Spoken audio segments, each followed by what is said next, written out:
कुछ basic medical points के बारे में जानेंगे जो कि आप सभी को पता होना चाहिए और यह सभी पॉइंट्स आपको फ्यूचर में भी काम आएंगे। तो फ्रेंड्स, सबसे पहले अपन ब्लड प्रेशर के बारे में जानते हैं। ब्लड प्रेशर को शॉर्ट में बीपी भी कहा जाता है और इसे हिंदी में रक्तचाप भी कहा जाता है। फ्रेंड्स, सबसे पहले आपको यह पता होना चाहिए कि ब्लड प्रेशर क्या होता है।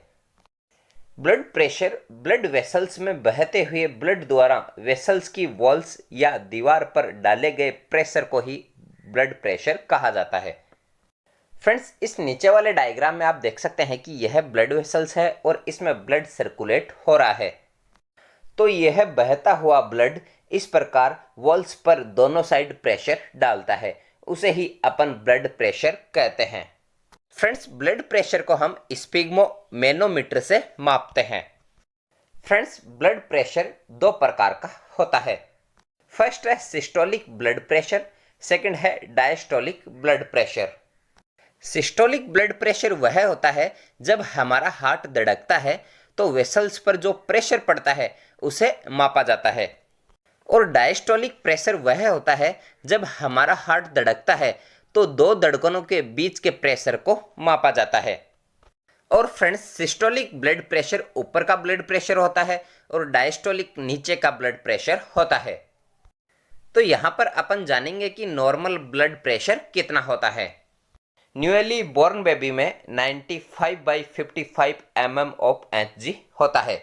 यहाँ पर 95 सिस्टोलिक ब्लड प्रेशर है और 55 डायस्टोलिक ब्लड प्रेशर है, और यहाँ पर mm ऑफ Hg का मतलब मिलीमीटर ऑफ मरकरी होता है।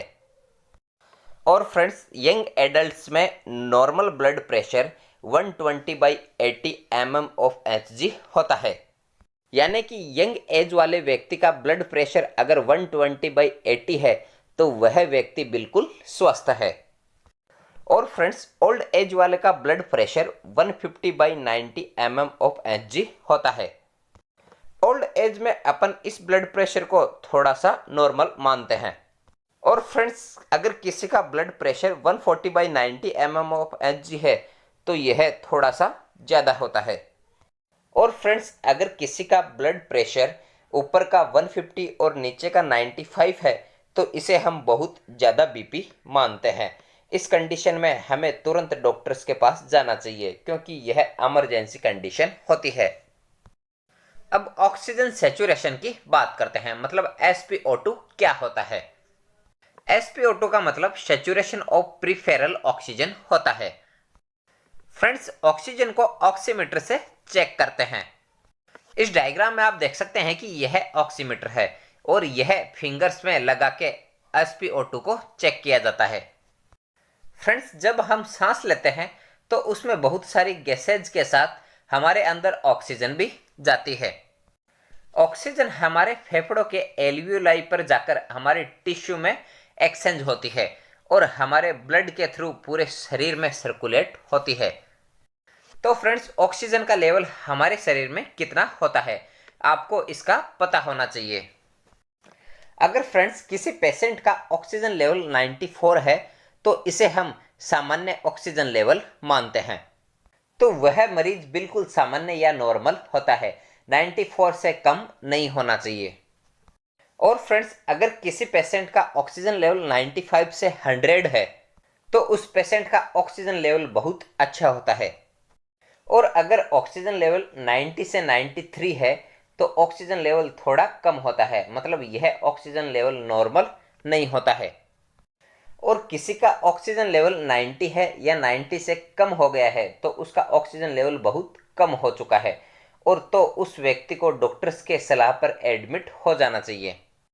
अब हम बॉडी टेम्परेचर की बात करते हैं, मतलब हमारे शरीर का नॉर्मल तापमान कितना होना चाहिए। फ्रेंड्स, आप सभी को यह पता होना चाहिए कि हमारी बॉडी का नॉर्मल टेम्परेचर कितना होना चाहिए। फ्रेंड्स, बॉडी टेम्परेचर को अपन एक डिजिटल थर्मामीटर से मापते हैं। इस डायग्राम में आप देख सकते हैं कि यह थर्मामीटर होता है, इससे ही अपन बॉडी का टेम्परेचर मापते हैं। अगर किसी व्यक्ति का टेम्परेचर 92 से 98.6 डिग्री के बीच है तो यह नॉर्मल बॉडी टेम्परेचर होता है। यदि किसी व्यक्ति का टेम्परेचर 99.0 डिग्री है तो यह थोड़ा ज़्यादा टेम्परेचर होता है।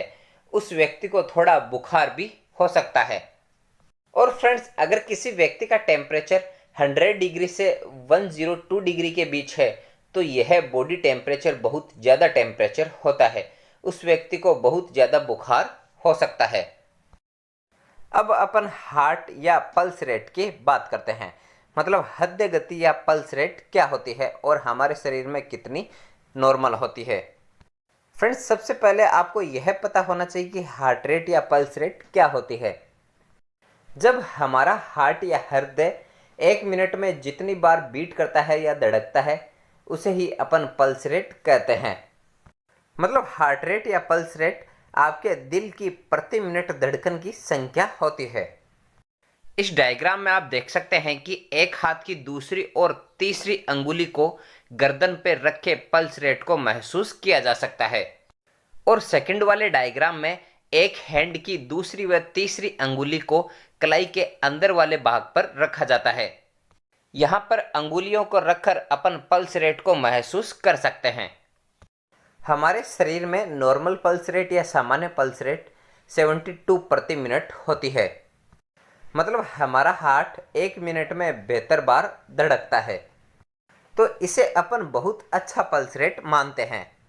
और अगर पल्स रेट 60 से 80 प्रति मिनट है तो इसे थोड़ा कम पल्स रेट ही माना जाता है।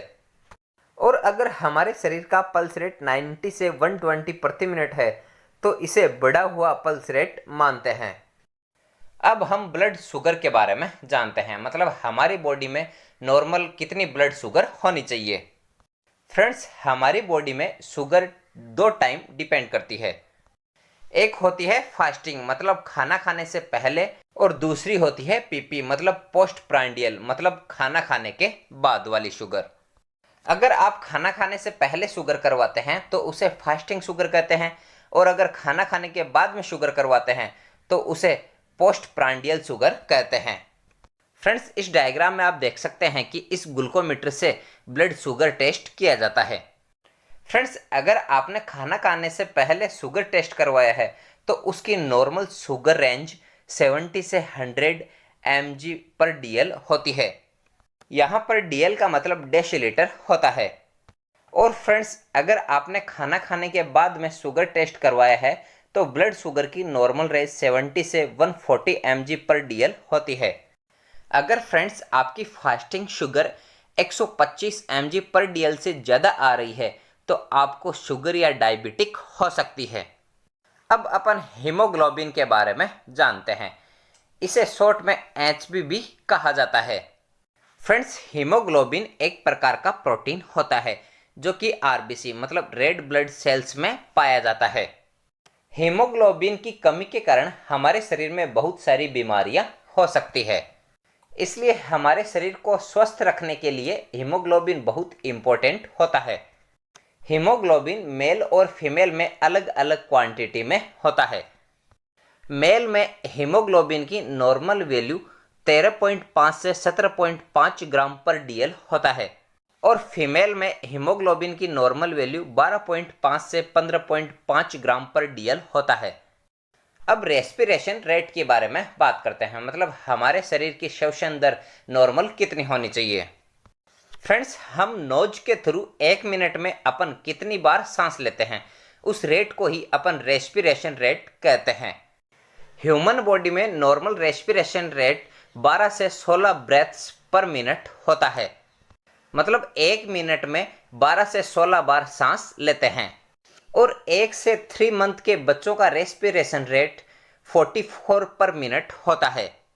मतलब छोटे बच्चे 1 मिनट में लगभग 44 बार सांस लेते हैं। अब CT स्कोर या HRCT चेस्ट स्कोर के बारे में बात करते हैं।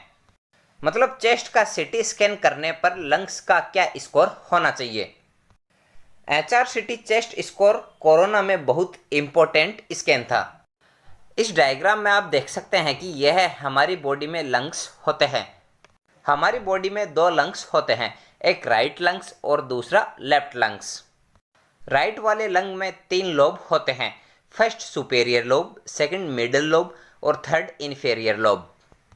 और लेफ्ट लोब में दो लोब ही होते हैं, एक सुपीरियर लोब होता है और दूसरा इंफीरियर लोब होता है। यह लोब्स जितने परसेंट इन्फेक्शन होता है उसके अकॉर्डिंग ही सीटी स्कोर निकाला जाता है। अगर किसी पेशेंट का HRCT मतलब हाई रिजोल्यूशन सीटी स्कोर 0 से 8 तक है तो इसे हम माइल्ड इन्फेक्शन कहते हैं, यानी कि उस मरीज में हल्का इन्फेक्शन है। और यदि किसी पेशेंट का HRCT स्कोर 9 से 18 के बीच में है तो इसे हम मॉडरेट इन्फेक्शन कहते हैं। और फ्रेंड्स, अगर किसी पेशेंट का HRCT स्कोर 19 से 25 के बीच में है तो इसे हम सीवियर इन्फेक्शन कहते हैं, मतलब इसे काफ़ी गंभीर इन्फेक्शन माना जाता है। सीवियर इन्फेक्शन में ऑक्सीजन और वेंटिलेटर की भी आवश्यकता होती है। तो फ्रेंड्स, आज का हमारा टॉपिक यहीं कंप्लीट होता है। फ्रेंड्स, आपको वीडियो अच्छा लगे तो वीडियो को लाइक, शेयर और